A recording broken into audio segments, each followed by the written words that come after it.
Thank you, Madam Speaker, for giving me the opportunity to also contribute to this bill on the agricultural extension services. And I want to thank the Chair, Departmental Committee for Agriculture, for bringing this very important bill to Parliament. Madam Speaker, once upon a time, before IMF brought the structural adjustment programs, extension services were very vibrant in our communities, particularly in Uasin Gishu. And with time, such services diminished until it has reached a time when we really don't know. We no longer have such services. Madam Speaker, agriculture is a very important aspect in our societies. It is the backbone of our country, especially where I come from, Uasin Gishu. We are majorly farmers, and this bill is going to be very important for us because agriculture, it is the only thing which the country can depend now that we have cases of unemployment.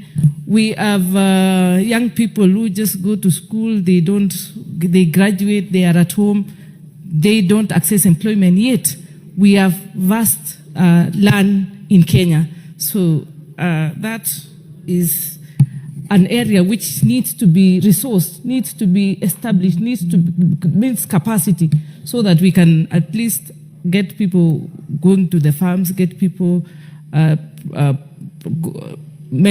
get quality from agriculture, and even we can depend on it for exporting and get for international exchange, and it can boost the economy of our country.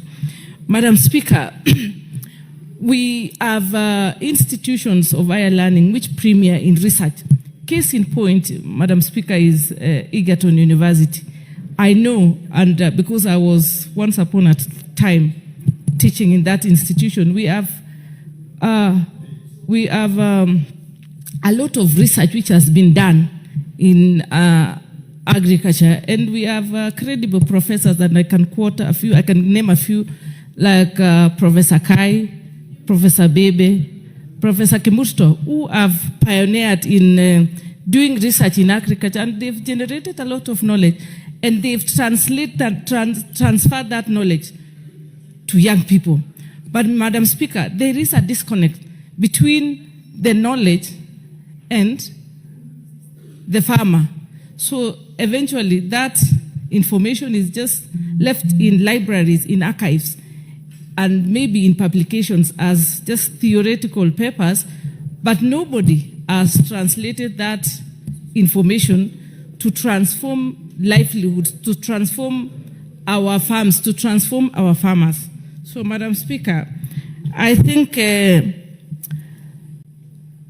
this bill, if it is given the right, if it is given the justice it deserves, I'm sure we can see some transformation. I am a product of agriculture myself. I went to school through schooling because my parents were purely farmers.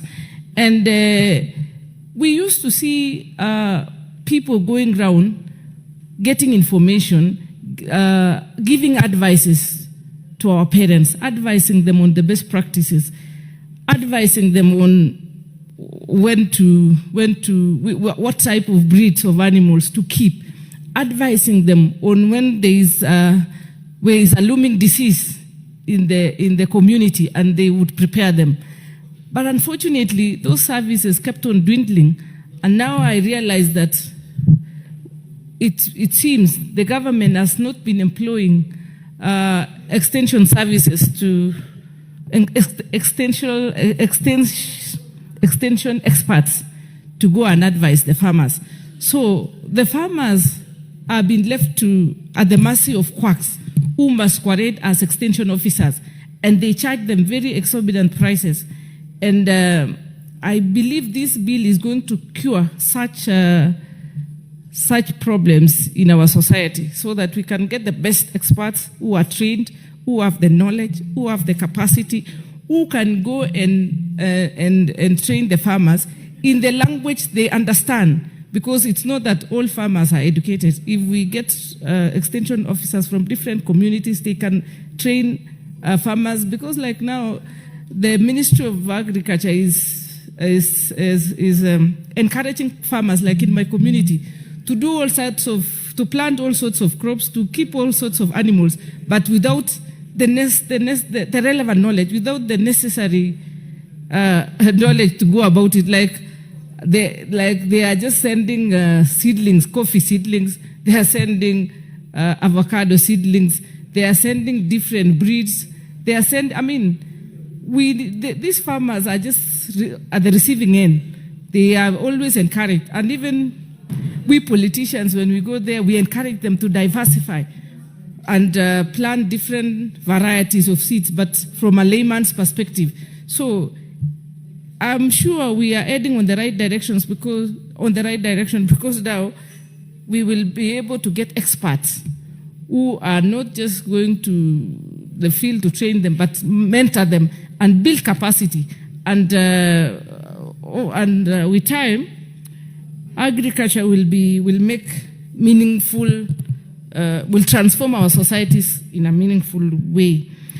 I also like the idea that in this bill, licenses will be given to the extension officers. They will be vetted, they will be licensed, so that they can, whenever they go to the field, they have something to show that they are licensed officers to train the farmers, so that we do away with the case I said earlier about masqueraders who visit homes and they put on uniform and they are experts in everything. They can talk about everything, and we are not sure whether they have that capacity, or they went to any training, or they have any know-how of whatever they are professing. So, Mr. Speaker, I think I support this bill, and I look forward to a time when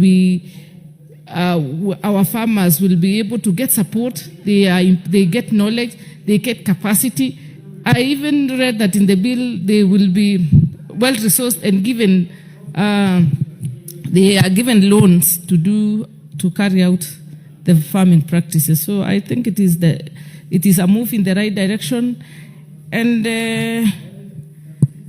Kenya being an agricultural country, we can be able to take up agriculture and improve our GDP. Thank you, Mr. Speaker.